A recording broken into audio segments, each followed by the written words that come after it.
Dude, dick jokes and good music is fucking right up my alley. It's fucking awesome. But if you want to keep the wives and the girlfriends listening to the podcast, you can't start it off with cum on my dick. Come on, dude. My wife is like, turn this shit off. So just fucking right up my alley, but fucking right. Chill out. Later. Hey, Andy. So my girlfriend's turned me on to your podcast, and I've been listening to it a lot lately, and wow, so much cum talk. You keep talking about your small dick and all of that cum. I don't know. I mean, it kind of turns me on, actually. I know it's kind of weird, but I have a thing for Jewish guys, and I know that Jewish guys have small dicks, but I don't care, especially if you can produce all of that cum. You should call me next time you're in town. Do you ever go to North Dakota? I'm about 20 minutes outside of Fargo, and you can definitely stay with me. So, yeah, let's be in touch, okay? Here we go. Oh, wow. Sympactico, like the bond. Someday you'll learn how to say that word. What is it? It's simpatico. There's not an extra C in there. Okay, French dude. I don't think it's even French, is it? Simpatico? I don't know what that actually is. Anyway, how's everyone doing? Happy Tuesday. See, this is why I wish I smoked a cigarette before we did this. I can't think. Yeah, I can't think without cigarettes. That's cool. This is Andy Frasco's World Series podcast. I'm Andy Frasco. We smoking cigarettes in the studio? We're smoking cigarettes in the house today because we're still high off Peach Fest. Oh, cigarettes. We're still high off Peach Fest, baby. Let's go. Cigarettes. Have me a Camel cigarette. We feeling good. We got Pat from the Nude Party on the show tonight. Carton of Camel Blues, please. Yeah. Oh, you know what else has been awesome? Go Puff has been delivering cigarettes. Oh, God, this country is so great. I love it. I ordered 2 packs of cigarettes and a 6-pack of Bud Light. And I'm like, I don't have to even go to the bar. You can get condoms, too. I don't have to talk to no one, take Not that no you photos. use those things, but What? you can also get condoms on there. Really? Not that you're interested in that at all. He likes it raw. Yeah, I can't fuck with the condoms. You don't make him put on a condom. I'm going to see if I'm sterile. Robert De Niro just got a chick pregnant. He's I know. like 82. See, that's what makes me, I need to wear a condom. Yep. I got to start wearing condoms. Or you could become a beautiful father. I don't want to be a father. Oh. I just went the 4th of July with... oh, my God. With fucking it seemed like every one of my friends... What happened? COVID. Everybody fucked Everybody- and just started getting pregnant. That's insane. Wow. I wonder But now it's like the aftermath. Now all the parties, the 4th of July's parties used to be fucking lit. Not that, shout out to Scott Morrow. It was pretty lit, actually. That was fire 4th of July. That one kid had a pretty good blow. What? That one kid had pretty good blow. The other kids was kind of medium. Like cocaine? Yeah, the one kid, the 5-year-old, he had some good blow. I'm just kidding. It's like that Chappelle skit. Hey, baby! Yeah. From his stand-up. But yeah, it's like now it's like a different, I guess we're just older. But we still had like $5,000 worth of fireworks. Yeah. Kids are the worst, but no, I'm just kidding. They're all right. It's just wild. Now people are just, just having kids and shit. And then I realized, fuck, I'm old. Well, you're 35. I'm an old single man. They're having kids later in life. I mean, I have friends with 4 kids. I have friends with like 20-year-old kids. Because they had kids right after high school. They used to be the norm. I'm so, shout out to the Midwest, but I'm so thankful I wasn't raised in the Midwest where it's hard. expected of you to have kids young. It's hard, man. A lot of people were dicks to me about it for a long time. Really? People don't like when you tell them you don't want kids if they have kids. It's weird. And you can't. Okay, so Frasco 2034. All right, new policy. New policy. How are you going to get me in debate? You'd have nothing on me. It's unfair fight because you live in Indiana. No, but you just don't know more anything about that. No, but you don't have anything on me like in my personal life to really dunk You on would me. really, if we're campaigning and debating, you would make those fucking shitty ass commercials. I would wouldn't you? destroy you. Oh my God. Do you want this guy who's admitted the following things on his podcast to my, you know what I mean? You want a psychotic mayor, a sociopath. You would do that. I'm you turning would do some vendetta shit like that. into America's singles cruise. Anything inside. I'd be like, do you want a guy in mayor who won't even eat in front of you? This Yes. man is not trustworthy. He can't even eat with people around him. How would you want him to be the mayor? Sorry, I don't want you to see me chewing with my open mouth, mawing on my food in front of you. Who did I talk to about that? I'm like, yeah, I've never seen Nick eat. Keith Portman. Keith was like, I had to sneak through a window to look at you. You see me eat. We've gone out to eat together. No, you went out. I've never seen you eat. We've gone out to dinner together. Bro, I have never. We have gone to restaurants. I know, but like you wait till I'm talking and turning around, and then you fucking put it in your mouth. What? Trust me, I watch you like a fucking hawk, dude. Okay, I know. You watch everyone like a hawk. I'm like, I'm Somehow you watch everyone like a hawk and look at your phone 16 hours a day. I don't know how you do that, but you do it, don't you? Yeah. Light that cigarette. Okay. Well, what's going on, Nick? I'm just working on my campaign for Indy. I like the idea of saying if you have parents, you can live here, but all your income tax is doubled. Let's think about this before we have Pat from singles Nude Party. only, just very hot singles. I don't know. Indianapolis, Indy 500. That's basically Denver.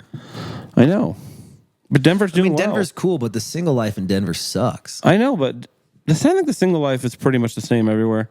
You know what also sucks? Being in a relationship. Being alive sucks. Everything sucks. Jesus Christ. I mean, yeah, you can find something shitty about everything. All right, we're gonna smoke a cigarette. I feel like having it. Let's fucking go, dude. We are living today on this Monday. Thanks for my parents in this case. Okay, let me think about what would make Didn't really get a really fun, interesting city that could also. Oh, so be Indianapolis is fun and interesting. You heard it here, folks. The guy running for mayor of your town. This is what I'm gonna do on this. Too good, baby. You ain't gonna defeat me in this. This is bullshit. Immediately in a debate. Indianapolis is a great fucking city. Shout out to All In Fest. That's gonna be great. Tenacious D, All In us, is gonna be Humphreys dope. McGee. You're doing an after party. We're all working on playing it. We're almost done. Yeah, we're almost done confirming. At the Mousetrap, the Cervantes of Indianapolis. Yeah, it's gonna be actually lit. It's like kind of close to the venue, and the festival ends at like 10:30 or 11. So I think Indianapolis is a great city. How can we improve on it? How are the roads? Oh, the roads are terrible. My whole thing is I'm going to just fix all the potholes. How can we make money for the roads? What we do is we just take taxes from something else. Maybe we tax parents more. Oh, because of the single life. So because they're the ones driving their kids everywhere. It's like reverse Handmaid's Tale. Yeah, they're like the ones driving. Exactly. It's like they're the ones driving their kids all over to their soccer practices and school. Single people stay home and they look at Tinder, okay? And they get Uber Eats and they are sad. See, this is where I disagree with you. I will root for that soccer mom. I will let you. We will find tax money from different places than fucking people who have couples and kids. Because I think the future of Indianapolis is the young hipsters. We're going to make everyone hip. They're going to wear Gucci socks. I'm going to get that tax free. I'm going to talk to Mr. Gucci. Mm-hmm. We're going to...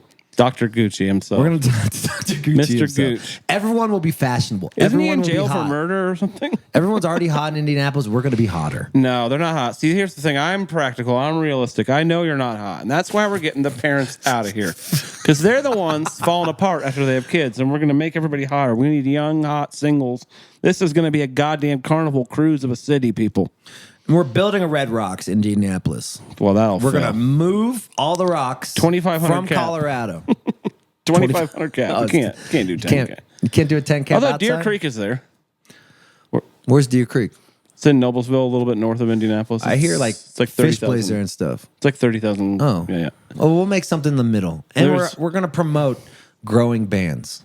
Hi-Fi. We're gonna really hype up. We're gonna give them budget. We're gonna give them subsidized money from. Sounds like a communist. You guys want a communist running your city in Indianapolis? The American dream is back in Indianapolis. Frasco 2034. The American. That's your whole thing. I just destroyed everything you said that you just said. American dream. Clap.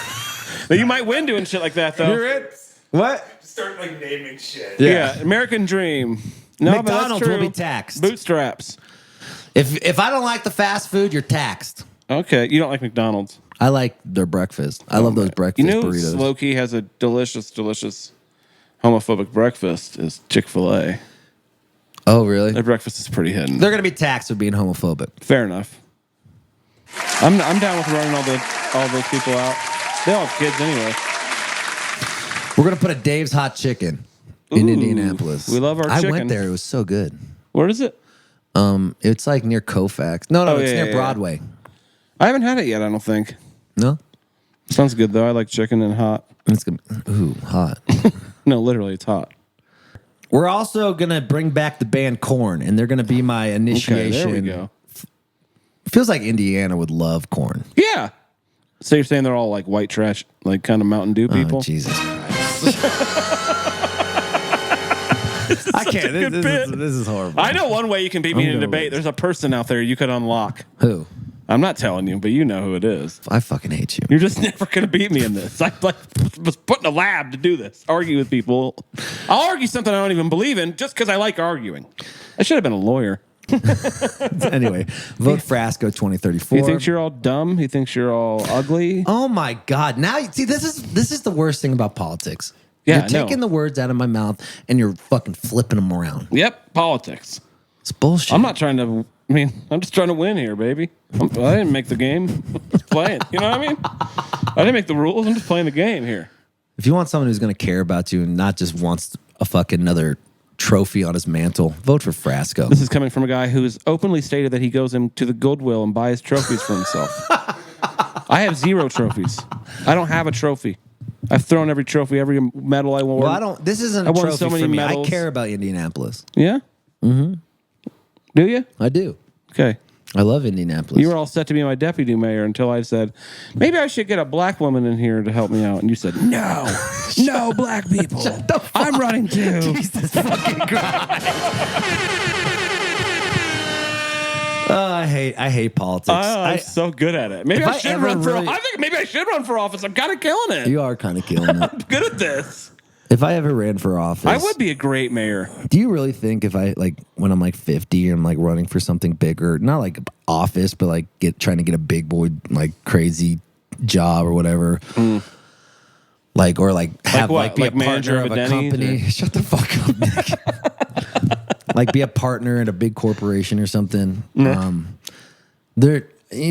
gonna have to say, oh, 2023 or 2018 through 23. Look what he was doing, getting mushrooms in on them. Yeah, it's not a good look. I don't know. It's just mushrooms. Like, I think by then mushrooms will be just so destigmatized that it won't matter anymore. I hope so. We're gonna legalize mushrooms in Indianapolis too. I'm okay with that. I think we don't have to disagree on everything. Oh, cool. All right, cool. As he smirks. Dude, you're gonna kill me in this debate. Everything. I don't want to do this live. The best was I was like, hey, maybe for the live one we could do like a mock debate, and you're like, no. I was like, no, it could be a good bit. You're like, yeah, I know it'd be a good bit of you making me look stupid for 10 minutes or whatever. You know what I mean? I was like, oh, we could do that. And you're like, no. Sometimes I set myself up for failure hard. That's okay. It's part of being a person. Yeah. Like, why? Like deciding to be a professional saxophone player? That was so funny last week when you're like, if I made money, I would have been a fucking saxophone player. Yeah, like if I'm not greedy. No one who decides they want to be a sax player for a living can be called greedy. Speaking of money, Dialed-In gummies. We love Dialed-In gummies. You're the best. They've been sponsoring us for almost 2 years. Award-winning. Yeah, they won a bunch of awards and they last had a lot week. of good-looking guys that work there. What? There are a lot of good-looking guys work there. Yeah, Keith's hot. The whole crew. They're the whole crew is hot. So if you're in the Colorado area, I know Red Rock shows are coming up. By the way, speaking of Red Rocks, we're playing Red Rocks with Slightly Stupid August 15th. That's the day before Julie's birthday. Cool. Maybe I'll bring her out. I'm also doing something in Boulder the week before. I don't know if it's a ticketed event. I think it's a public event, but we're doing the AAA radio like your band conference. Yeah. We're trying to get Birthday Song on the radio. Shout out to everyone who's been listening to Birthday Song. We've been getting a huge reaction. Appreciate it. Birthday song. We want all the birthday songs. You play that live? Yeah. All the birthday songs in America, all the like American birthday songs are so lame and boring. We're gonna try to change it up. So shout out to Spooky Daily Pride for writing a great song. Floyd was in Spooky Daily Pride's band. Okay. And they wrote that song together, and I heard it. We did Floyd's wedding, and we backed up the president's United States of America. How does it go? I can't remember it. Today's my birthday and the cake is on fire. Oh, yeah. I fucking love that song. Everyone's been really reacting well to that. Okay. So Frasco fans, another number 17 hit on the Jam Band chart. Number 17 hit. Jesus fucking Christ. Whoa, spicy. Spicy tomato. Yummy. Are you having sex? Not right now. Like, in general? Yeah. Does Julie still fuck you? Ew, God, I'm not talking about this with you. Why not? Because I'm going to be a politician. I don't want to talk about my sex life. Like, how do you do it? Like, how do you like? I'm not talking about my sex life with you. For 2 years, you've been trying to do this. I'm not going to fail now. But like, how do you do it? Like, dude, do you like just like touch her leg and say I'm ready, or does she like go after you? You're not going to tell me? Come on. Off air, will you tell me? Nope. Why? Because I will not be collected by you. It's not collecting. A We're little just being playboy friends. like you. You don't need to know my little details. Go play with your little girls out there. Me and Josh Fairman. We don't talk about women. Me and Josh Fairman were having some deep conversations, and you just fucking ruined it. He's like, he's trying to collect you. I'm like, fuck you. I was protecting my friend. Is what I was doing there. So I'm not your friend. What? I wouldn't tell you other people your this shit is what either. I'm saying. Do you want someone who protects their friends' personal information? Do you want somebody to who understands that his friends need privacy and that's okay? He was talking to me about it. He wanted to vent to me. Yeah, but I saw what was going on. He didn't know what trap he was walking into. I helped him out. I helped him. Josh. All I did was warn him. He was allowed to keep going. I was just warning him, and he's like, "Yeah, I think you're right." What am I going to say? What are you not going to say? I'm not a yenta. You're definitely a fucking yenta. You are a gossip queen. No, you're I'm a gossiping asshole. No, I'm not. Just because I'm every band, what they're selling, and how much money they're making. I know when it's their not ticket no, sales. I know, but so I'm just curious. Yentas are pretty curious too. But like when people tell me personal shit, I don't fucking talk about it on the pod. On the pod, yeah. Who else would I talk to? Who else would I say anything to? Just in passing conversation. Little yenta collector asshole. If he wants to talk to you about it, he can. I'm just warning him. Oh, shut the fuck up. This episode went wrong. No, it went great. We're like, let's talk about the campaign. It's just like you said let's talk about the campaign. It's a great bit, by the way. We are gonna. I might actually run. This sounds like I feel like I could win against some dork. A lot of people are excited. Imagine me against some dork in 10 years running for office. Like I don't give a fuck about him. I could win, I think. I know how important auto racing is. Jesus. Auto racing is extremely important in Indianapolis. My buddy said the NASCAR people It's more came Indy to car, Chicago and they're so cheap. The old mayor, I guess no one likes the old mayor of Chicago. Lori Lightfoot. Yeah. She sucks, yeah. And she said she got into a contract where NASCAR only pays the city of Chicago $500,000 a year to be in Chicago. To have their office there? No, to have like the event there. Oh, that one race they have? Yeah. That's so few dollars. That's such little. I'm like, damn. Because she did a terrible job. Lollapalooza yeah.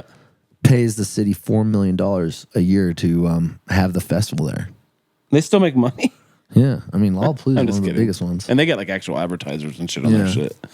That's wild. Isn't that crazy? I didn't know you bid in. I guess I did know that, but like, let's say like the World Cup. Like, does the World Cup pay to have? I don't think so. I think it's the other way around with the World Cup. Yeah. Because that's a big. And then you have to build all the stuff and kill all the poor people and move them around. Oh, that's the Olympics. Oh, I'm sorry for poor. Well, that's what they do. That's more of the Olympics actually than the World Cup. Yeah. Qatar though, or Qatar or whatever. Yeah, that was fucking weird. Some bad stories came out of that. Yeah, I'm not gonna. Well, I don't feel bad about pointing out bad stuff other people are doing. Yeah, damn. Enslaving people is bad, in my opinion. Indianapolis. Yeah. He didn't say anything about it. He did dun dun dun. So I don't know. All right, guys, we're gonna have a great week. Shout out to volume.com. Volume.com. Go watch some streams on volume.com. Be a creator. Islands a lot of bands out here. Yeah, why aren't they using that? Also, I think we should do a duet for volume.com because they've been great partners. But I don't understand why people haven't used something about Islands on the Stream with a streaming as a commercial. Oh my God, I didn't even think about that. Two guys on a stream. That is what you are. You know what I mean? It's right there. What are you guys doing? Talking about. Probably expensive song to buy, though, actually. License. You got Dolly and Kenny. That's Dolly and Kenny. That's some money. That's bank. Someone told me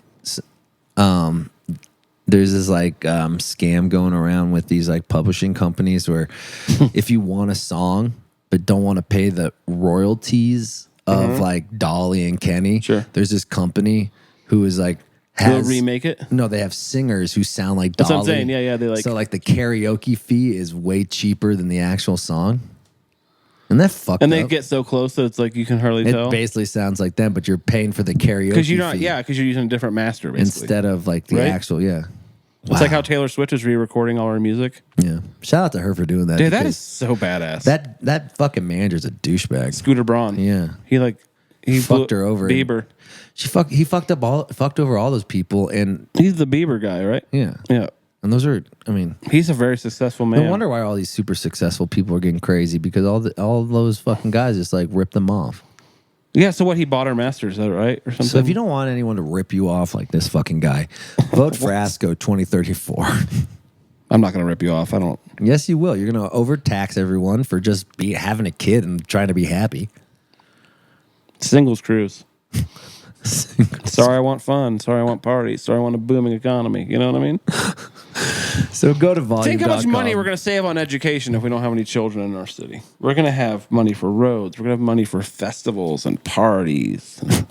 I'm going to make Indie Pride a whole nother 2 extra weeks. Okay. They have a great Pride Festival in Indianapolis, actually. Really? Yeah. All right, guys. Go to volume.com if you're a creator. We will be running our whole campaign through volume.com. If you want to watch this podcast, watch our video. Yeah. And you could backlog every I got a pretty good look at the camera there earlier. Yeah, you've been killing it. Head to volume.com. Dodged another sexual question bullet. What? Dodged another sexual question bullet. Who? Me, from you. Oh, my God. I'm not going to tell you anything about Julie. It's her privacy, too. Ooh. Oh, you're right. She's too shy. She's so sweet. She didn't ask to be. I had such a nice conversation with everyone she works at, and everyone was raving about her. Yeah, she's really good at working. I'm still surprised how someone like that likes you. I rule. I'm great. You're right.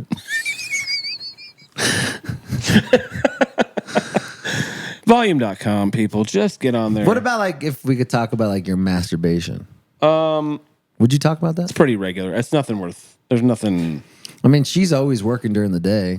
Yeah, I mean, so you probably clean the. I've been known to crank one off. I mean, I'm no pussy. I'll crank one off, but that's just pretty normal. I don't have any weird. I'm just very sexually normal. I accidentally normal, you know. I was in one of those states like West Virginia or like Virginia, yeah, where like you have to show your ID to watch porn, and I was like, "Fuck that! I'm not putting my ID in this." Fucking show your system. ID to watch porn. Yeah, I've never heard of that. You have to like take a picture of your ID before you get on the website. I'm like, fuck this. I mean, I guess I kind of do like that in a way. It's actually, I guess keeping kids. Yeah, that's cool. I get the idea behind it. It's weird. But I just feel like they're just like putting me in a system. Yeah, I don't want to put my ID on the internet either. There's two sides to it. Yeah. So it's those flyover states. So I was like, fuck this. I need to release some demons, and we've all been there. I signed up for OnlyFans, and I was just like subscribing to like 5 or 6 like porn pages. Oh, that's why you guys aren't getting bonuses this month. And guys. I forgot that I was still signed up, and also I had a bill for like $99 a month. It's like, I gotta cancel all these because I only used it once. Plus cleaning fee. I don't know. But shout out to everyone making that money on OnlyFans. Damn, they're making a hustle. Some of them are. Some of them are just sadly masturbating in their room, making no money at all. That's true. Just like the music industry. I mean, yeah, it's no different. Can you like open? Do they do collabs and like open for each other? Or like, I bet they do. I didn't look too deep in it. I was just, But to like climb the ladder and be more famous on there, I bet they try to like. Some of those girls and guys are making so much money. Yeah, it's awesome. Bad Baby made $52 million last year. Holy shit! She doesn't even get naked. Oh my god, awesome.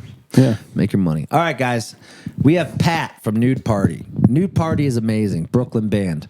Oh yeah. I've loved this band, and I was so excited to talk to Pat. So I'm finally excited to finally release this one. They're rock and roll. They remind me of like a new age Stones. They got like really cool. Hey, Chris, play some Nude Party. Play a Chevrolet Van. I love that song. This song's about my life. Just going up and down the highway in a fucking van. The hard way. The hard way. And that's fun that you had them on. It's gonna be great. So you're gonna love this episode. Nick. What? It's always a pleasure. You're bothering me. What? It's always a pleasure for you. What do you want? It's always a pleasure for you to just beat me down to a pulp. I didn't beat you down. You set it up, but you were setting them up, and I was knocking them down. You can't expose yourself. You changed my words. I did not mean it like that. Well, politics, baby.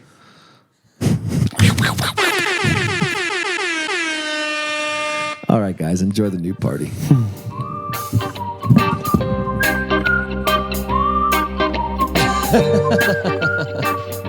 Let's go. Hey, Hey, Pat, what are you making over there for us, buddy? You making a tuna sandwich? A little tuna salad sandwich. Starting with the tuna, we got a little black pepper, salt, paprika, garlic powder in there. We got the bodega lettuce, tomato. And then this is just some, you can get these anywhere. And if you just dice them up, you put them in there, it adds a little crunch that it's just not, you kind of need the crunch. Do you guys enjoy having a good time, or is it all business on the road? We like to have a good time. I mean, it doesn't pay well enough to be not fun. If it wasn't fun, it just wouldn't be worth it. You have to party or whatever, but it has, to me, involves social. You know what I mean? Social hangout, goofing around and laughing. Oftentimes that involves some beers, but there's too many drawbacks to the job to be worth it if it's not fun. And I tell people that sometimes that are like, been on the road for too long and just get like, I know some people that get pessimistic and just get kind of dark and bitter. And I'm like, dude, if you're not having fun, like, take a break. Don't do it. Right. What are the drawbacks of being in the music industry? Well, you don't get paid pretty much anything, so you're poor all the time. Yep, true. Awesome. But on the other hand, you sometimes get like really weird, nice experiences that you couldn't get otherwise. Like you get like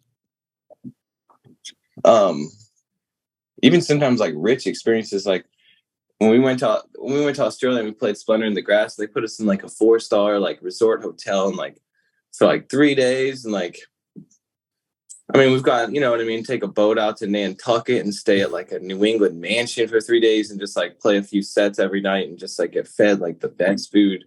Yeah. And you're like, I can't afford any of this. There's no reason I belong in this restaurant with these other people, but you sometimes get that like backdoor access to like rich people stuff. But then, you hang out with like the bus boys after. Right. And I think that's the beautiful thing about being a musician is there's no class, like we could hanging out with the bus boys and hanging out with the trust fundians. Yeah. We're still going to be the same degenerates that people, pat us on the back, Yeah, it is a funny thing. What's the weird frat boys would be like, you ready to rock out tonight? And they want to like fist bump. So you guys have been doing this since 2012. How, I know your manager Kara pretty well. I don't know if she's still your manager, but anymore, but we are dear friends.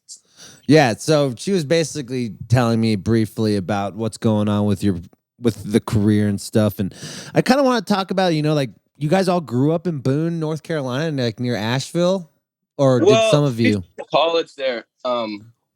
Didn't grow up there. Just went to college there. Where'd you grow up, Pat? I was born in Houston in '94, and then I lived in San Francisco from like '96 to like 2002, and then I lived in North Carolina for 2 years, and then I lived in Utah from like 2005 to 2012, and then I lived in Boone from 2013 to 2017, and then I moved to New York, Catskills, until this year when I moved to Brooklyn. What makes you want to move around so much? When I was my dad, my parents have a lot of kids. There's like 9 of us, so it was like a family. Holy shit! Really? Yeah. So I think, and also my dad's just kind of an adventurous, curious person. So the mixture of, I think, him trying to remain interested in life and curious and follow pursuits, because he was like in the banking industry that eventually I think became like soulless for him. But also needing to make enough money to support a family of 11 people on one income for most of that time meant like a lot of chasing opportunities. Hold on. We can go back to this. 9 fucking kids? You have 8 siblings? I know. And then we moved to Utah and everyone thought we were Mormon. And you're not. No, but some people just can't believe me. I'm like, why would I lie about that? I'm baptized Catholic. Yeah. So tell me about, how did you travel? Did you guys have a van? Like, how did the whole family travel? Like, what? We had a big, like Diet Coke can colored GMC Savannah van that my mom would drive us up. My dad would be working most of the time, so my mom would mostly drive us around in this big van, listening to like the Stand By Me soundtrack with like 7 kids, like doing. You'd always, dude. Mom would be. I mean, I understand now why, but mom would be late to everything all the time. Like now, I get it because you got one person trying to get like 7 kids, like soccer practice and like church and CCD and school and doctor's appointments and dentist and all that stuff. So I think I did get used to living. I mean, I had a quadruple bunk bed until I was like 15 with 3 little brothers. Holy shit! Was it just being like in close proximity with people a lot? Was what age? Like, were you the middle, the oldest, youngest? What were you? Third oldest. Third oldest. So was it hard to get your parents' attention or love because there were so many kids they had to spend their time with? Yeah, I really didn't get probably much at all, which is probably why I'm just living out my childhood neglect by trying to be a performer on stages. Yeah, that's, I'm the same way, where my parents are a little older than me, so like I really felt like they didn't raise me. I had to raise myself in a sense. Like, and that's why I'm in a band too, and that's why I've been living on the road since I was 18 as well. And so I'm always so curious about, like, where does it come from? What makes us want to just live in a van forever, Yeah, I mean, I don't even know if it's that we always want to. It is also just part of the gig. It's like we made the album and, you push the album, you promote the album, and then you got to tour the album. It is also an obligation. It's not like, like I just moved here and I've barely been here at all. In Brooklyn, I've been like leaving, like we went to South by Southwest and we went to Los Angeles and, upstate to do like recording stuff. So I've barely been here at all. And to some degree, I do kind of feel like it would be kind of nice to hang out in this place where I live a little bit. Right. Like as the sun's coming out, last night I went and played baseball with like a casual pickup baseball league in McCarran Park. Really? Awesome, dude. I love it. It's like 20 of us. Like I'm just striking out every time, Was it softball or is it hard or fast pitch? With a catcher's gear and like. Oh shit. Yeah, it's awesome, dude. It's so fun. There's something kind of amazing. Like I think that like when I went to college, when I left high school to go to college, I just wanted to start a band. I didn't really. I thought about what I would study as like a skill set sort of, but I didn't really intend to like get a degree and like follow a career because all I want to do is go to a place where there's a bunch of somewhat like-minded people of the same age, right, to just get involved with and do something together. And that's what happened. And in some ways it's a kind of funny thing about moving in Brooklyn too, is that like there's a lot of 20 somethings working, but also kind of chasing something that they're trying, something like some ambition, and that just kind of like to have fun and have some amount of free time and get together and go play baseball or start a new band. It's so far I like it quite a lot. It's like I lived in Brooklyn as well. It's like people say it's a lonely city, but I think it's inspiring to see everyone trying to chase that dream they have, even when they're having to do those double jobs, but still enjoy the city, like eat tuna sandwiches or fucking go to play baseball. You know what I'm saying? It's like things are different too. It's like I was hanging out with some people in like the fashion world and like they were just sort of saying something along like how like a lot of the folks are sort of, they find like people to be kind of vapid and like quick to turn on each other, like neglect each other. And I don't know if that's just like the kid. I mean, I'm not trying to generalize. I don't really know that world at all, but I didn't really feel like I relate to that in the music world. I don't feel like it's competitive, really. I feel like it's collaborative, and people are stoked to see each other succeed and like help each other out when you can. Like if your band starts to do really well, like you get to pick your openers, and you know what I mean. And bands did that for you, like brought you on shows, like like Twin Peaks when they had their last album released in Chicago. They're like a huge band in Chicago, and they invited us to come open the show. Right. We're having Moonwalks from Detroit open our upcoming Music Hall Williamsburg show. I feel like it's a lot of people like stoked on each other and wanting to lift each other up. And like, if you get success, then if you get some, then you like share it as best you can. And when other people get it, hopefully they share it with you and make different albums together, like collab. Yeah. And it's like, also, while you're working so hard, enjoying that process. It's like we forget to enjoy the process because we're fucking grinding it out so fucking hard, Serious. Like, how long you guys been doing this since 2012? You guys burnt out at all a little bit? Or, like, do you guys still have some gas in the tank for this new album release? I don't feel burnt out. Any more than, like, anyone that works in any industry feels like burnt out by their thing. Right. I feel like my mind changes over time, and like sometimes get like I hit like stagnant periods where I feel like I'm not creative anymore. I don't have good ideas anymore. Like I'm not, you know what I mean? Like I hit like periods of like crystallization or like stagnation, and then you feel kind of bad about yourself, and then something happens and breaks it. Like I was playing with a friend the other day from the band Champagne Super Chillin'. Mm-hmm. Oh, sick. Yeah, they're sick. His name's Ben Trumbull. We used to have a band in Nashville called Fly Golden Eagle. But me and him and like the engineer from our last record, Matt Horner, were just together like in the studio, like playing around and like making some cool songs. And Ben's like, let's write like a new song.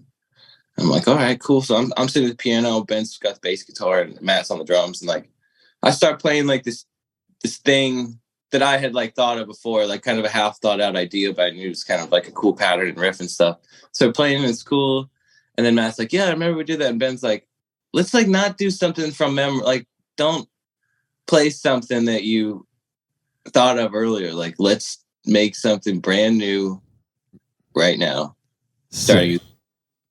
And I felt like kind of trepidatious because like it kind of touched that raw spot in me that's like, am I creative? Like, I can't, like, I don't want to go on the radio and freestyle. You know what I mean? I'm just going to look like it. Yeah. And I'm creative on the spot. And like, in some ways, like my subconscious thought is like, no, like I'm creative in like certain moments, and I can like carry that into other moments and work on it.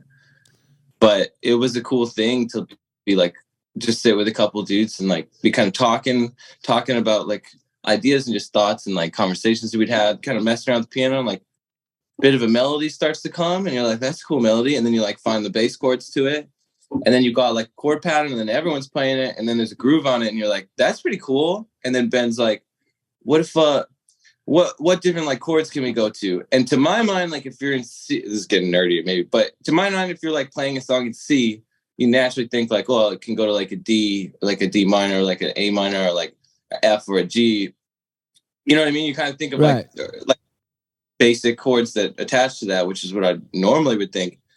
But then he's like, it's like E flat 7. And it's like, that's got kind of, that doesn't sound wrong. That's got an interesting ring to it. And then like doing that and messing with like different phrasings of chords that I wouldn't think to go to, then kind of like we started like writing like different parts, and like they connected in a cool way that like opened up melodies I wouldn't have thought to, and going to chords that I wouldn't have thought to go to. And because he's more musically trained than me, but even that's a simple thing to just go to a random chord, a major, a 7, or a minor, and just see how it sounds, and then try and see how they sound next to each other. Like, and it was really cool. We just fucking pulled a song out of nowhere, and like by 3 a.m, we're like recording it, and like it was awesome. And then I get home from that session, just kind of like playing my guitar again. And I felt like it felt unlocked to me in a way that I'm like, yeah, I don't have to just mess around in the, you know what I mean? Because you tend to pick up guitar and just play something that you've been thinking of, or like you go back to some idea that you had, or like some song that you know. But I guess that's what I'm saying, is I do feel it, like even this week, like some period of stagnation, like kind of cracked open from getting just a glimpse into somebody else's musical mind and being like, that's a cool angle to see stuff from. Yeah, totally.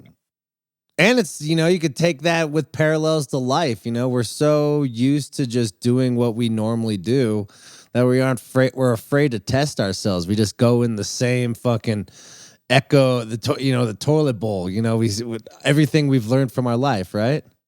Like quarterly, but yeah, and also just like, yes, I go to this store and I get this sandwich, and then I go to that bar and I get that beer and shot special, and I like, little DD.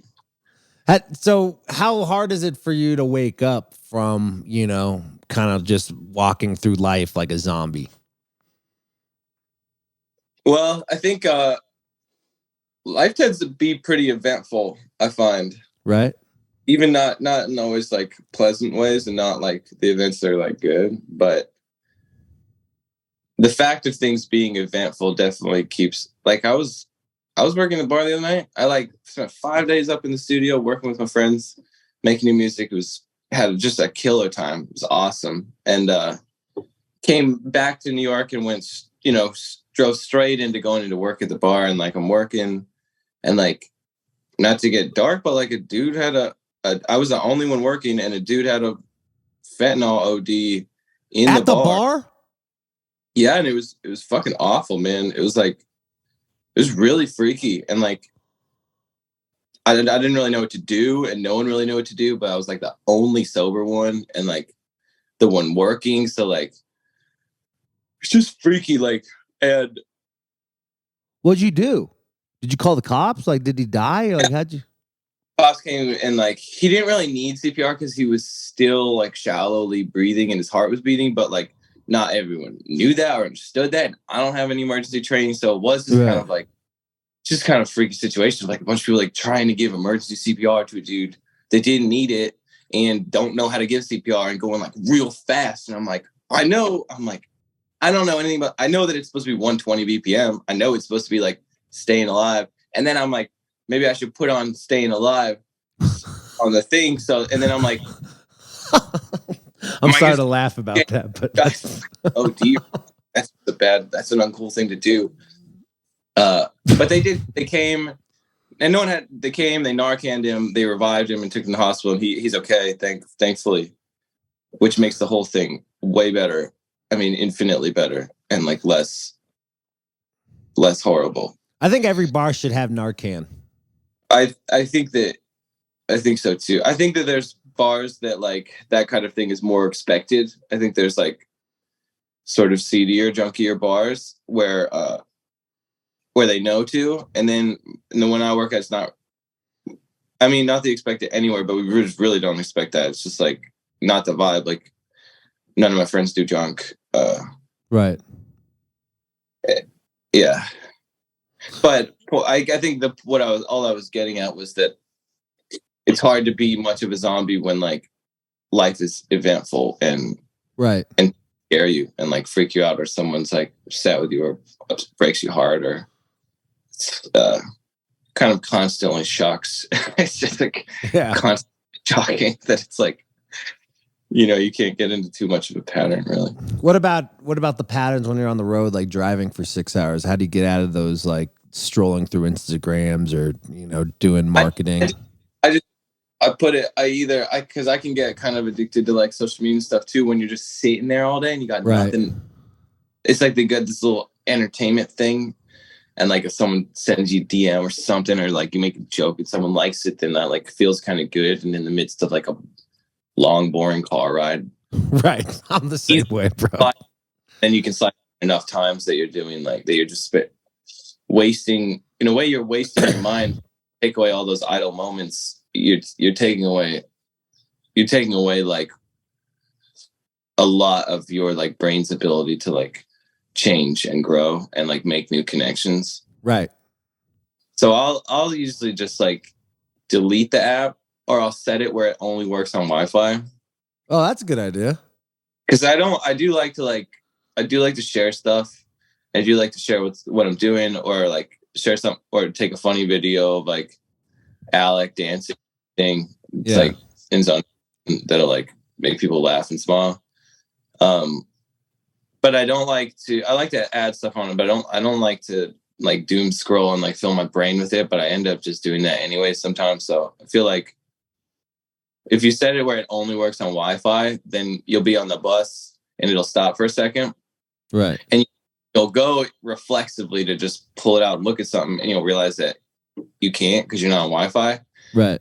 And so it's just like a little mental cue of like, like I don't need to fill every idle moment with something. Like a piece of entertainment. Yeah. So yeah, it's so fascinating. Like, why do you think we do that? Why do we have to fill our time with so much? Is it distractions? Are we like not comfortable with the thoughts in our brains? What do you think it is? Yeah, I think it's just. I mean, I do like not every day, but fairly often I'll do like mindfulness meditations, like 10-minute, just like little guided practices. Mm-hmm. And every time I do, the first thing that I notice is that like I'm functioning out of this like almost like orb, like the ego, I guess, like this like orb of like thought and idea and like what's happening, what's going on. And the first thing I notice is that that orb of concepts and thoughts and ideas and stuff is something that I can be separate from. It's like, you know what I mean? Like it's something that like I'm experiencing, but it's not like it's not the basic fact of my existence. Right. And like every time just like feeling that sense of like, oh, the head and the helmet are two different objects. Mm-hmm. Is like it that is always kind of like an experience of like, oh, like I don't have to stimulate myself. I can like, or I can be just as stimulated by like hearing whatever weird like whirring sound that is, like some kind of motor, and like someone taking a shout, and like a car horn honking. And you can like I do this on airplanes. Close your eyes and like sort of like look into you think that you can't see anything because you think it's just blackness, but then when you start to look, you start to see that it's not just blackness and that there is something visually going on. And then you start to kind of like really look at it and watch it. And it's interesting. I mean, I don't know exactly where I'm going with it, but I've been trying to do this airplanes where I haven't done it yet, but what I think that this is possible. I think that it's possible to gain the ability to like when you're like, you got your like dream mind and you got your like waking mind, and you can tell there's times where you're like caught between them in a way where you've been up for so long that you're so tired, right, that like start to kind of hallucinate, and you can feel the dream brain like coming to the forefront during waking time. Yeah. Or like the opposite, like maybe you have a lucid dream and you realize you're dreaming, and then like the conscious mind is like there in the dream brain, like, whoa, like I'm fucking dreaming right now. This is nuts. Right. So like those worlds mostly are like the sun and moon, like pretty separate from each other, but sometimes like they can eclipse in ways that are like really interesting. And I think something is really profound about it. And I've been trying to do this thing, particularly on airplanes, where you just have to sit there and have nothing to do and like no cell service or nothing for a while, is to like sit and like close your eyes and like calm yourself and kind of like do some of like the mindfulness, like remove the head from the helmet a little bit and try to, while maintaining just the smallest amount of consciousness, walk completely into a dream. Whoa. On purpose. and get there, walk into a lucid dream on purpose, and just like step into this. And I've gotten close. Sometimes I get like almost there, and then like I like fall asleep, and then I realize I'm falling asleep, and I like wake up and I'm like shut. So I haven't done this, but I think that it's something that can be done with enough focus, and I think it.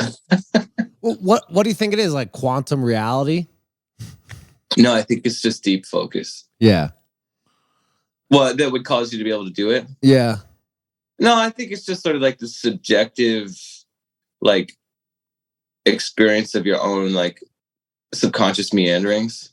Mm-hmm. Just like as like those like physically what's happening is like different like neural pathways are like connecting and like running through like existing pathways and like forming like new ones, and some are deep and some are shallow, and like that's what's physically happening. But the experience of being the person whose brain that's happening in might look like, you know, I was in an apartment, but it wasn't my apartment, and like my mom walked in and she like told me like that the cat had died, and like I don't even have a cat, but in that moment I was really sad.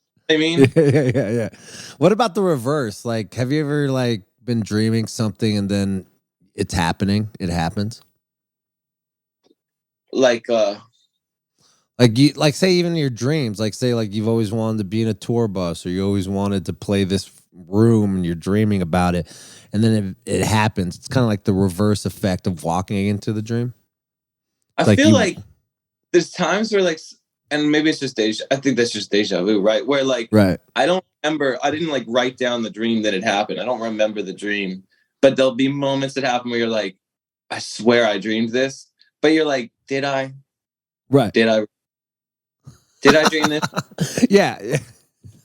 Or I hear that. Like, what about? I was someone the other day, and like this is kind of an interesting concept that like I've been thinking about, especially when I get like really wasted. I think about it a lot, which I don't get that wasted enough. But if I'm like really drunk, I just started thinking like, I'm like, if you start with like the idea of regret, like if you, Andy, put yourself back in situation like even just yesterday, mm-hmm. or any, I mean really any situation, it doesn't matter, and the way that you behaved and reacted and responded, sometimes like maybe you can feel regretful about it. Maybe sometimes you're like, I didn't handle that well, that was not graceful, I wasn't kind, like I wasn't right. But the truth is, if you put yourself back in that situation again and everything was the same, and you felt all the same things and knew all the same things, you don't get future knowledge. You get right back in there, and reality is exactly the way it was then. The exact same thing is going to play out every time. You know what I mean? Right. You reset to be exactly the same. The outcome will be the exact same. Right. You know what I mean? Right. If you can accept that notion, and then you just fast forward it to the present moment, this does not imply that all of us are just sort of experiencing like a vastly complicated physical chemical reaction that we don't know nearly all the rules to. And maybe a person doesn't really have any free will at all. Like, ooh, now we're getting somewhere. Liberal free will, you know what I mean? So what? Like it says, it's like a stimulation. Like basically, if we don't learn the knowledge, then we're just gonna keep repeating the same trauma, the same. Not even to my mind, it's not even a lesson, and there's no lesson to be. There's not really a lesson of, or like a, then we should do this, or then we should do that. It's sort of just like, is that just the reality? Whether you like, and I think that often we're like, why would you want to think that way? Like, why would you want to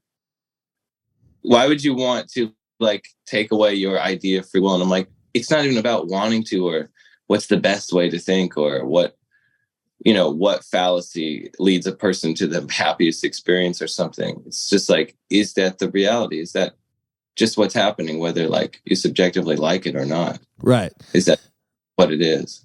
Like, let's give an example. Let's say, like, let's talk about the music industry. When you were first starting the music industry, you didn't really have the knowledge of what the music industry was versus now where you've been in the music industry for 10 years. What is the difference of how your brain reacts to the music industry versus when you were younger versus now?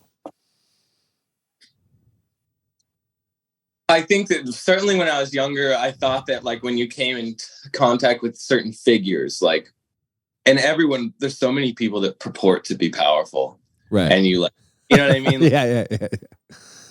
In Asheville, that's like, I'm going to put you guys, and you're just like, dude, like this is going to be huge. And then like as time goes on, you're like, that guy did shit, man. That guy like, you know what I mean? Yeah. Like he booked half sold rooms in like a 200 cap room. But like, so like, I feel like early on, you're like, this manager's coming to our show. Like, whoa, like, I think there's so many people that purport to have like much greater power than they actually do. And when you're young, you believe it. Right. Well, you're like, man, this guy, like, he's younger than me. You know what I mean? Like, like you start to realize, I think that, I think that more than anything, it's just your own like hard work and like perseverance and consistency that brings anything. Right. There are people that like at moments sort of unlock doors. But nobody's gonna like Albert Grossman you. Yeah. Fucking Bob Dylan, you know. Were you happier when you first started your career versus now, or vice versa? I think that I'm happy. I mean, like, it's funny because there's like two things about it. It's like the conditions and like the like what are the conditions of your life versus like how am I behaving in it? Yeah. Where I hold feel on. Repeat that again. I want to try to understand that. You know, like what are the conditions in my life? Like how old am I? Am I in good health? Like, does somebody love me? Like, am I in love? Do I have a bunch of roommates that are annoying? Like all like these like, you know, kind of external like circumstances in your life. Like you can sort of measure those against each other, but I'm starting to clue on to like the far like truer measure of happiness is like how am I handling things? Because like there's, I was thinking about, I watched the Amy Winehouse documentary pretty recently, and like she wins like 3 Grammys, and there's this like big Grammy party, and everyone's all partying. She's with like her childhood friend, and her friend's like, Amy, like you just won a Grammy for like best new album, and she's like sober at that point. She just goes, without the drugs, it's just so fucking boring. And like, and I think, I mean, that's just sad and dark, but it does clue on to the reality that like, I don't think that like joy and happiness in life is directly correlative to like success. Or just your circumstances in general. Right. I think there's circumstances that it's hard to be happy in. Right. There's ones that you'd think would be easy, and it's just not. And so it really just kind of, I feel like, has to do a lot more with like you and what you're filling your brain with every day, and what the quality of your thoughts is like, and like how you're treating people around you, and like that is I think far more indicative of like somebody's happiness than whether they're like even being like celebrated in like it's kind of the idea of like how do we like, how hard is it to love ourselves? How hard is it to love yourself, Pat? Well, you got so many selves, you know. Some I like. And I like this. Explain that. Yeah, you're right about this. You do have so many cells. How many selves do you have? I don't know. I mean, I don't know if there's really a number, but like maybe 6. Go through all of them. Go give me all 6 of Pat's. I'm like, I don't know. I don't know if that's really the way I think about it either, but there's like modes of behavior. Like you'll find yourself, it's like someone might be like, oh, Andy's a generous guy, or like Andy's a selfish guy. Yeah. And like, you know that at times you're in a mode of selfishness or a mode of generosity. Right. You know what I mean? Right. 100%. And like, you're not really truly either thing. Like, you're not like, oh, you know what I mean? You're not like, neither of those are just like permanent traits to you. They're just kind of different modes of behavior that you get into at different times. Yeah. And do we get to pick those modes of behavior, or do they just come?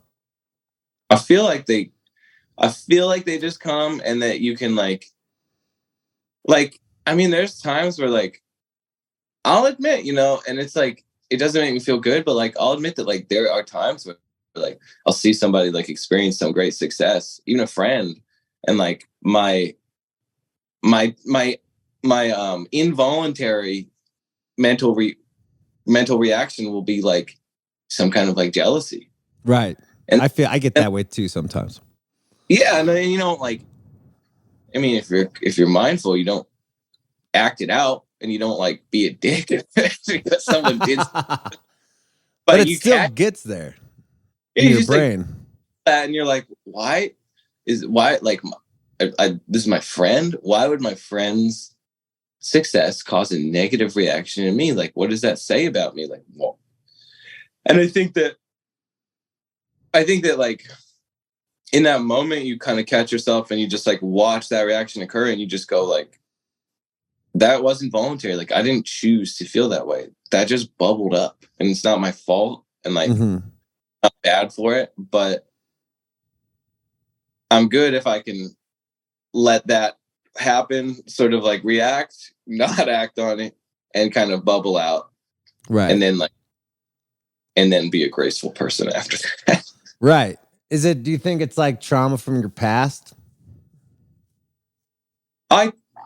No, I feel like especially in the music world, like, you know, like everyone wants to be successful, right? You know, so it is competitive, like, in a certain way, but it's like, it's not against anybody. It's just like for you. And sometimes like someone else does really well, and you know, you feel like you might be like, man, they didn't work as hard as me, or like they haven't been doing this for as long as me, or like, right? Got that because like. Because all like some fashion shit, or you know what I mean? You can get all. I think they just call that being jaded, and it's. I mean, we all get spurts of it. We all get those spurts of it, but it is possible, and it is healthiest and best to like let that happen. Don't judge yourself for it. It's like, it's okay. You're just a fucking like primate. You know what I mean? You're just a hairless ape trying to become popular, basically. Yep. And don't expect, maybe just don't expect yourself to be like the Buddha or something, because like, you're just unenlightened. I mean, I'm unenlightened. Yeah. And like, why would I, at what point do like the monkeys just become like godlike serene beings? I look around, I'm like, it doesn't seem to be going that direction. No, definitely not, Pat. What about like same philosophy, but going into a new record? So you put out a new record, so like you had great success on your last record, and how do you take the philosophy out of like, this has to be better, this has, like the same idea that you're talking about, but put it in your art? So like when you're making your new art, like let's say like when you're making this new record, how do you like not tell yourself that this has to be better than the other one, and just actually just make art that you love,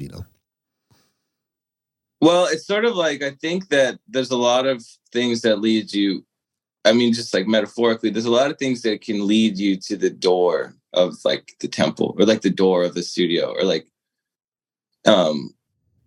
it's maybe like, there's all kinds of things that lead you there. It's like inspiration from others, like maybe some kind of like childhood thing of like not enough attention, you want it, and like maybe a feeling of like, okay, we got to make this next record, maybe you want money, or like whatever it may be. There are all these things that lead you to the door of the place, but the only way to walk through it is to shed all those things. Mm-hmm. You know what I mean? You don't forget that like these like random influences are what bring you there, but I think the only way to get through, to actually walk through and do something, is to shed all that and just get down to like the experience of like collaborating and writing. And making music, which is just its own thing that has nothing to do really with anything else. Right. So once you're there and you've got like the beginnings of like a chord pattern or something, and you try it on a few instruments and like, oh, that actually on the whirly would be cool. Like, let's do that one with on the world. So it'll be kind of the main piece on that one. And like, then like a jangly guitar. And then it's like, okay, so it's going to be like jangly that fits the chords. And then like got the melody, and you just kind of like write to the song, and you just do the song and just, oh, but it kind of could use like some harsh lower element. Like, what if it was like a fuzzy baritone guitar with like a bunch of reverb on it? You know what I mean? It's like, that's cool. And then so you just kind of write to the song and just like play to the song. And then like, I think if you do that well, then like, cool, like they've got that song and that recording. And you just, to my method, just treat each song that way, like its own thing. And then sometimes over the course, because you're making them all like next to each other in the studio at the same time as in people, that like they'll naturally kind of reference each other, where you're like, oh, you know how we did live drums in that one, and then we like the 808 sample on the kick and snare, like that was cool. I feel like that would work again on this one. You know what I mean? So I feel like then the album kind of like naturally forms some cohesion about it. Right. But yeah, I mean, when you're just making a song and like recording a song, like, you know, like you're thinking like, is this going to be well received? Is this going to be successful? Is this going to play in fucking Chipotle? Well, yeah, exactly. Like, what do you like better, the art of creating or the art of performing what you created? I probably get more joy out of the creation part. But part of the creation part, I always am imagining performing it too. Like, especially if I'm like, I mean, you know, it's just a funny, like, little fan. It's like when you're a kid and you get like a little souvenir baseball bat and you're just like bury the home run, the bottom of the net. It's kind of like fantasizing. And I do the same thing, like when we're like recording and like writing, I'm like, yeah, I want to fucking sit. You know what I mean? Like, oh man, when we do that live and like that kicks in, like it's gonna be sick. So there. I feel like I wouldn't really want to trade either one out completely, though. You can get lopsided where you're just like, man, we're just performing too much and writing too little. But yeah, I think that part of the creation is like the excitement and fantasizing of like performing it, because that is like, I mean, it's fun, man. Yeah, exactly. And that's why it's like, the idea of like making a record and having it wait a year and a half to get released is like so fucking weird to me. Because like, I just want the fucking, I'm pumped up about the music now. I have to wait a year for the label to sign it. I'm like, fuck all this bullshit. You know what I'm saying? And like, you look at like the Beatles or the Stones or Zeppelin or like, it's like, or Creedence, and it's like these guys are making 2 or 3 albums a year and playing it fresh. And I guess I don't really understand how they were able to do it faster then with like all fucking analog technology and vinyl and stuff. Or like maybe it's that labels, if they sign you to 3 album deal, they're like, well, maybe 3 albums can be 7 years. Right. And then like we collect our fucking royalties for 7 years instead of 2. Maybe that's not exactly sure, but it's bullshit, right? You hear me on that? Hell out of me. And you get older, you know, every year, and like, I think it's bullshit. Yeah, and maybe your lyrics aren't, maybe like you've grown in that year and a half, you know? Like maybe what you wrote about a year and a half ago. And I'll say, I think that good rock and roll requires a little bit of ignorance. Right. You gotta be ignorant if you want to like play rock and roll well, and especially like write lyrics. Exactly. I agree. That's the real danger of aging, is accidentally becoming like losing your ignorance. Let's talk about that. You're spot on about this. That's why I was trying to say this when you're talking about, you know, when it's new, it's like when you're ignorant, maybe like ignorance makes us happy because we're not overthinking life. Yeah. Or thinking that like these lyrics need to make perfect sense. That they need to say big, or like, it's like maybe they don't always. It's like, I mean, I love like Tommy James and the Shondells. It's one of my favorite One of my favorite fucking bands. And like half those songs like my baby does the hanky panky, or just like it's just nonsense. It's basically nonsense, but I like it so much, and it makes me so happy. And you can put it on at a fucking party, even in 2023. Yeah, and people dance. I DJ sometimes. People dance to hanky panky. Yeah, I know. That is having an effect in like a good way, in like a joyous way. I think probably more than like a heady philosophizing. And yeah, we find that we like try to get heady and philosophize sometimes, and I do, you know. Yeah, we're overthinking this shit, dude. It's nice to overthink, but like we gotta fucking tone it down a hair, you know. I was yesterday to this podcast. Rick Rubin was talking to David Byrne. Oh, sick. And Malcolm Gladwell too. And Malcolm Gladwell, being like the non-musical of the three, was like, he's like, do you think that it's true that like a lyricist always over expects how much people are going to like read into like the subtleties of their lyrics? It's like absolutely true. You know what I mean? 100%. And that is the truth. And I think that probably like, I mean, this is like this little like tips and like pieces of advice and realization that kind of like push you around a little bit. But I think to my mind, I feel myself kind of moving a little bit more in a direction of like, of being a little more ignorant. Right.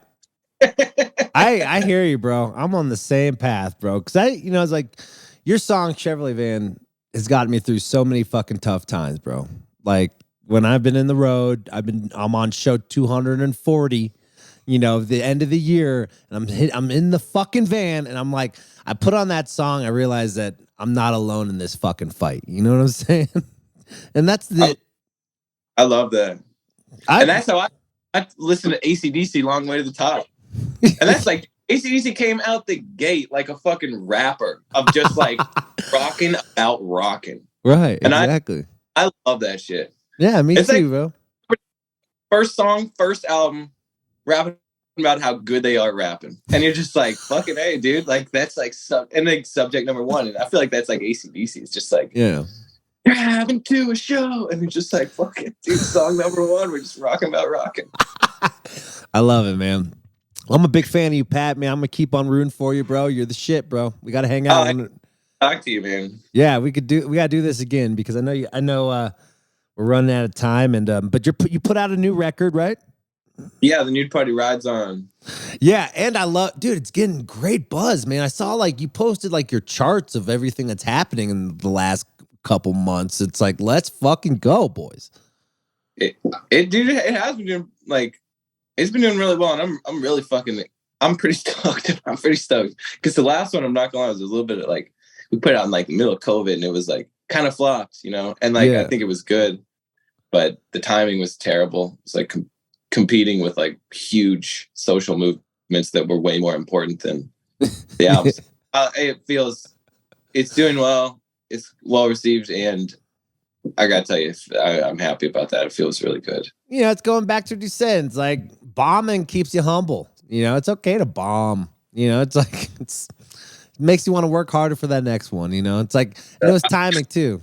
Like I'm friends with a guy that used to be in a rap rock group, like a new metal group in 2000. Yeah. You know what I mean? Like kind of like Limp Bizkit world of like probably too ignorant. I mean, certainly too ignorant. I'm not gonna get ever that ignorant where I'm like, pimpin's hard. I'm like, what the fuck are you talking about? But he said something. He was like, man, we would have been something except 9/11.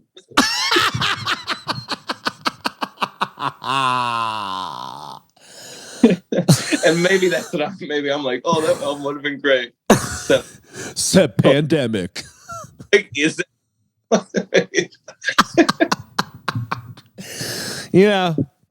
Everyone's gonna make excuses for everything. Yeah, we got to keep going. I know that tuna sandwich is getting lukewarm, so go enjoy your sandwich, buddy. To be honest, I toasted the bread so the bread was hot, and I'm fine with it cooling down because I want the whole thing lukewarm. Well, keep fighting the good fight, big dog. And we're playing a couple festivals together this summer, so let's get a hang in, have a beer, and really get to know each other. Because like I said, Pat, I'm a really big fan of your band. I think you're doing honest rock and roll, and I think you guys do it with a smile on your face. And I'm a fan of that. So you're the shit, bro. Hey, Andy, appreciate you, man. Good talking to you. Good talking to you, bro. Enjoy the tuna sandwich, and I'll see you soon, buddy. All right, see you, pal. Later, buddy. There you go. I love it.